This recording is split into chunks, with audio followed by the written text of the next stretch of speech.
Hello, good evening everyone. Welcome to teach by Dharmishtha. आज हम start करेंगे chapter 1 rational numbers. Rational number क्या है इसके बारे में आज हम जानेंगे। तो चलिए आज की क्लास को स्टार्ट करते हैं। रैशनल नंबर जानने से पहले हम जानते हैं कि नेचुरल नंबर क्या है, होल नंबर क्या है, इंटीजर्स क्या है। तो हम जानते हैं कि नेचुरल नंबर क्या होता है, वह नंबर जो 1 से स्टार्ट हो, जैसे 1 2 3 इस तरह से 64 63 173, ये सब क्या है, ये सब नेचुरल नंबर है। Natural number. होल नंबर कौन से हैं? होल नंबर वो आते हैं जो ज़ीरो से स्टार्ट हो। ज़ीरो से स्टार्ट हो तो 0 1 2 3 34 69, ये सब क्या है, ये सब होल नंबर है क्योंकि ज़ीरो से स्टार्ट होता है। नेचुरल नंबर क्या होता है, 1 से स्टार्ट होता है और होल नंबर 0 से स्टार्ट होता है। और इंटीजर्स क्या है, इंटीजर्स 0 से -1 -2 -3 -4 इस तरह से। इसमें पॉजिटिव नंबर भी होते हैं, +1 +2 +3 +4। तो पॉजिटिव और नेगेटिव दोनों नंबर्स होते हैं इसमें। इंटीजर्स में हम लोग पढ़ चुके हैं सबके बारे में कि नेचुरल नंबर क्या है, होल नंबर क्या है, इंटीजर्स क्या है। और रैशनल नंबर में क्या होता है, रैशनल नंबर में हम लोग रेशियो को लेते हैं, जैसे फ्रैक्शन फॉर्म को लेते हैं, जैसे 3/4 2/3 6/4। इसमें क्या होगा, इसमें नेगेटिव और पॉजिटिव दोनों होते हैं। जैसे -4/8 -2/6। तो इसमें क्या हो रहा है, नेगेटिव और पॉजिटिव दोनों को मिला करके हम लोग इसको लिखते हैं फ्रैक्शन फॉर्म को। Any number that can be write as a fraction, इसको हम लोग रैशनल नंबर बोलते हैं। सारे नेचुरल नंबर क्या है, सारे नेचुरल नंबर होल नंबर्स है। और all positive and negative whole numbers and zero are called integers. और रैशनल नंबर क्या है, any number that can be write as a fraction form. अगर हम किसी नंबर को फ्रैक्शन फॉर्म में लिखते हैं, चाहे वो पॉजिटिव में हो या नेगेटिव में हो, वो सारे रैशनल नंबर्स में आते हैं। क्या में आते हैं, रैशनल नंबर्स में। तो रैशनल नंबर्स को हम लोग क्या P/Q में लिखते हैं, P/Q में लिखते हैं। और Q कभी भी ज़ीरो नहीं हो सकता है। क्यू कभी भी क्या नहीं हो सकता है, ज़ीरो नहीं हो सकता है। रैशनल नंबर को हम लोग P/Q में लिखते हैं और ये कभी भी Q कभी भी ज़ीरो नहीं हो सकता है।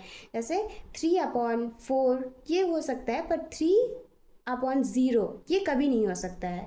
ठीक है, Q को हम लोग कभी भी ज़ीरो के फॉर्म में नहीं लिख सकते हैं। तो अब रैशनल नंबर्स के हम लोग प्रॉपर्टीज़ जान लेते हैं, क्या क्या प्रॉपर्टीज़ है। तो rational number have 6 prime properties. Rational number की कितनी प्रॉपर्टीज होते हैं, 6 प्रॉपर्टीज। फर्स्ट क्या है, क्लोजर। सेकंड क्या है, कम्यूटेटिव। थर्ड क्या है, associative. Fourth distributive. Fifth additive and last 6 multiplicative. तो इन सब के बारे में एक एक के बारे में हम लोग जानते हैं। सबसे फर्स्ट क्या है, क्लोजर। Closure property. तो क्लोजर प्रॉपर्टी में क्या होता है, this property state that the result of certain option like add subtraction and multiplication on rational number will be always be another rational numbers. तो क्लोजर प्रॉपर्टी में क्या होगा कि अगर हम लोग किसी रैशनल नंबर को ऐड सब्ट्रैक्ट और मल्टीप्लाई करते हैं तो रैशनल नंबर ही हमको रिजल्ट मिलता है।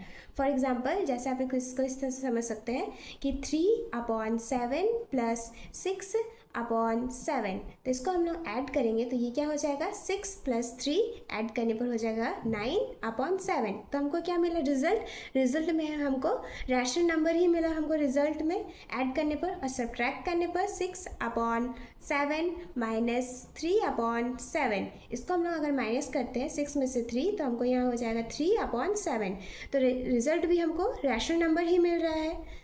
और मल्टीप्लाई करने पर 6/2 इंटू 3/2। तो हम लोग इसको मल्टीप्लाई कर रहे हैं तो 6 3 जा 18 2 2 जा 4। तो हमको इसमें भी हमको एक रैशनल नंबर ही मिल रहा है।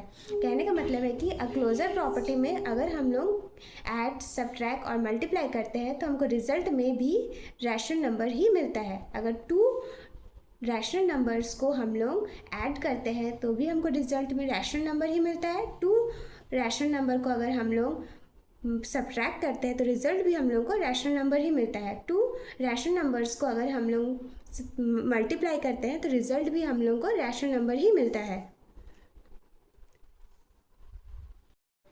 commutative properties. The orders in which rational numbers are added or multiplied does not change the result. तो commutative property में क्या होता है, इसमें क्या होता है, रिजल्ट हमेशा सेम ही आएगा, चाहे इसका a plus B equal B plus a into B equal B into A. यहाँ पे वैल्यू हम 3 प्लस 2 इक्वल 2 प्लस 3 करो तो रिजल्ट यहाँ भी 5 आएगा और यहाँ भी 5 ही आएगा। ऐड करने पर रैशनल नंबर्स को रिजल्ट हमेशा सेम ही आता है इसमें, और मल्टीप्लाई करने पर भी रिजल्ट हमेशा सेम आएगा। जैसे 3 इंटू 2 करें या फिर 2 इंटू 3 लिखें, बोथ साइड हम लोग का सेम ही आएगा, यहाँ भी 6 आएगा, यहाँ भी 6 आएगा।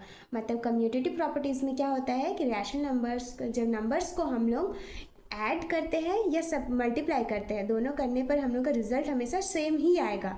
इसमें पर सब्ट्रैक्ट और डिवीज़न ये दोनों नहीं होता है, ठीक है।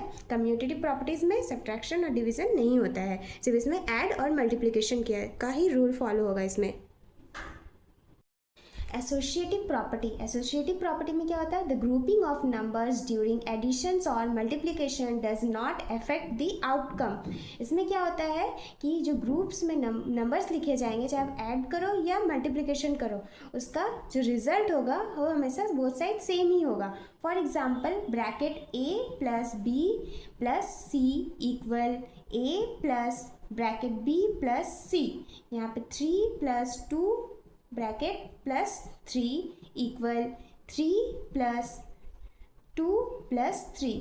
अब बोथ साइड हम देखेंगे कि दोनों साइड, बोथ साइड जब हम लोग प्लस कर रहे हैं तो हम लोग का सेम ही आ रहा है, यहाँ भी 8 आ रहा है और इधर भी 8 आ रहा है। तो कहने का मतलब है कि अगर हम लोग ब्रैकेट, चाहे हम लोग इस तरह से लिखे a प्लस बी लिखे प्लस सी यहाँ पर ब्रैकेट में, और यहाँ a प्लस ब्रैकेट में b प्लस सी लिखे, हम लोग का रिजल्ट जो है दोनों साइड सेम ही आएगा। एडिशन करने पर भी और मल्टीप्लिकेशन करने पर भी। मल्टीप्लिकेशन में a into b bracket into c equal a into b into सी। तो हम लोग इसको 3 into 2 bracket into 3 equal 3 into 2 into 3। 3 2 जा 6, 6 इंटू 3 18 इक्वल 3 इंटू 3 2 जा 6। तो यहाँ पे 6 3 जा 18। तो हम देख रहे हैं दोनों साइड हम लोग का क्या आया, सेम ही आएगा। यहाँ पे रिजल्ट क्या है, हमेशा सेम ही आएगा दोनों साइड में, चाहे वो एडिशंस के टाइम पे हो या मल्टीप्लिकेशन के time. Distributive properties, multiplication is distributive over addition. This means इसमें क्या है, इसको एग्जाम्पल समझ सकते हैं वैसे, a into bracket b plus C equal a into B plus b a into सी। तो a यहाँ पर है, a का वैल्यू हम 3 अगर रखते हैं, 3 को मल्टीप्लाई करते हैं हम लोग, b का वैल्यू हम लोग 2 और यहाँ पे c का वैल्यू हम लोग 4 रख लेते हैं। तो यहाँ क्या करेंगे हम लोग, 3 हो गया, 4 और 2 को प्लस करने पर ये हो जाएगा 6, दोनों को मल्टीप्लाई करेंगे तो 6 3 जा 18 हो गया। इस साइड भी अगर आप वही वैल्यू सब रखोगे, जैसे यहाँ पे a का वैल्यू क्या था 3 इंटू 2 प्लस a का वैल्यू 3 इंटू c का वैल्यू 4, तो 3 2 जा 6 प्लस 4 3 जा 12, तो 6 प्लस 12 ऐड करोगे तो 18। तो बोथ साइड क्या हो रहा है, हम लोग का सेम ही आएगा। तो डिस्ट्रीब्यूटिव प्रॉपर्टी में इसमें क्या होता है, a into bracket b plus c, a equal a into B plus a into सी। तो दोनों साइड हम लोग का रिजल्ट क्या होता है, सेम ही आता है डिस्ट्रीब्यूटिव प्रॉपर्टीज़ में भी। एडिटिव प्रॉपर्टीज़ में क्या होता है, rational number plus 0 equal rational numbers. मतलब रैशनल नंबर को अगर हम लोग 0 से प्लस करते हैं तो हमको रिजल्ट क्या मिलेगा, रैशनल नंबर ही मिलेगा। फॉर एग्जाम्पल 3/4 प्लस 0, तो रिजल्ट हमको क्या मिलेगा, 3/4 ही मिलेगा, रैशनल नंबर ही मिलेगा हमको रिजल्ट में। ये क्या होता है, रिजल्ट कभी भी चेंज नहीं होता है, रैशनल नंबर जो रहता है सेम एज इट इज़ वही रिजल्ट हमको मिल जाता है। मल्टीप्लिकेटिव प्रॉपर्टीज़ में क्या होता है, रैशनल नंबर को अगर हम लोग 1 से मल्टीप्लाई करते हैं तो रिजल्ट हमको क्या मिलता है, रैशनल नंबर ही मिलता है। फॉर एग्जांपल 3/4 इंटू 1, तो हम लोग इसको करते हैं तो ये रिज़ल्ट क्या आएगा, 3/4 ही आएगा हम लोग का रिज़ल्ट।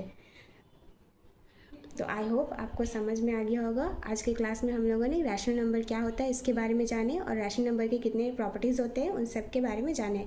कल के क्लास में हम लोग एक्सरसाइज 1.1 को स्टार्ट करेंगे। अगर आपको मेरी वीडियो अच्छी लगी तो please do like share and subscribe my channel. Thank you for watching. मिलते हैं कल की क्लास में, बाय।